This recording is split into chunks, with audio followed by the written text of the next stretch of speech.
Halo anak-anak, perkenalkan nama saya Roslina Tambunan. Saya adalah guru PKN di kelas kamu. Mari kita belajar bersama. Hari ini kita belajar mengenai hak ajasi manusia dalam perspektif Pancasila. Di zaman ini, kebebasan menyampaikan pendapat menjadi salah satu bentuk hak yang melekat pada setiap manusia. Kita saat ini bebas menyampaikan pendapat kita, bukan?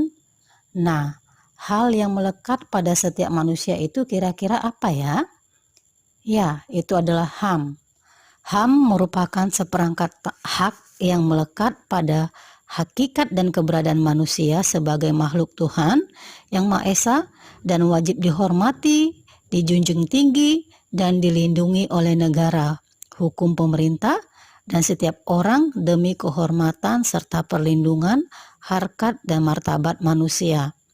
Dari pengertian itu, kita dapat mengerti bahwa ternyata HAM memiliki ciri-ciri sebagai berikut. Pertama, universal atau menyeluruh. Kedua, utuh. Ketiga, permanen atau kekal.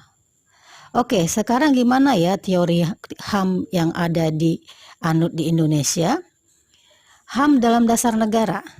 Dasar negara kita yaitu Pancasila. Maka HAM dalam dasar negara dapat dilihat dari sila-sila yang ada pada Pancasila. Sila pertama, di mana setiap orang bebas memeluk agama dan beribadah sesuai dengan agama yang dianut. Sila kedua, setiap manusia harus diakui sebagai individu dan juga makhluk sosial. Sila ketiga, setiap manusia punya harkat dan martabat yang sama. Sila keempat, siapapun berhak mendapatkan hak untuk menyampaikan pendapat dan hak berkumpul dalam musyawarah.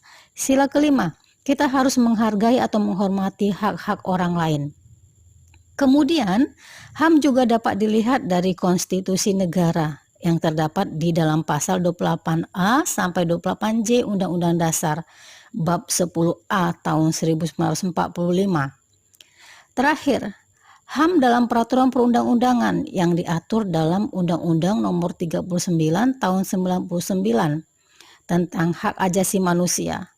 Salah satu haknya adalah hak untuk hidup, hak atas rasa aman, hak turut serta dalam pemerintahan, dan lain-lain.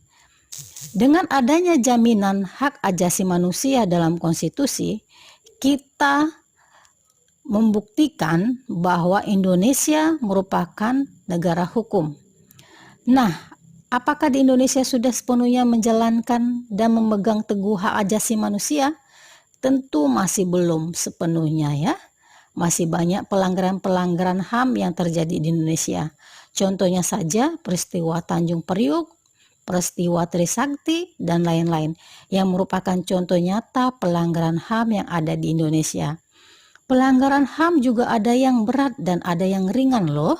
Contoh yang ringan itu adalah saat memaksakan kehendak dengan orang lain, melarang orang lain beribadah dan sebagainya. Dan contoh yang berat adalah kejahatan genosida. Contohnya membunuh anggota kelompok dan sebagainya. Dan kejahatan terhadap kemanusiaan, contohnya pembunuhan, perbudakan.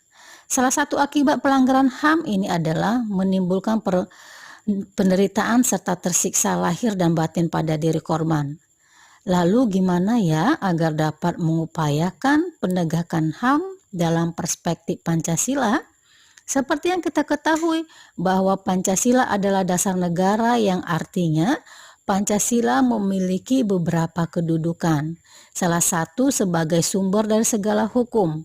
Nah, jadi setiap peraturan perundang-undangan di Indonesia harus mengacu pada Pancasila dan tidak menyimpang dari ketentuan serta ajas-ajas yang terkandung di dalamnya. Baiklah, kira-kira sampai di sini dulu ya penjelasan tentang HAM. Kita lanjutkan di video berikutnya ya. Selamat belajar.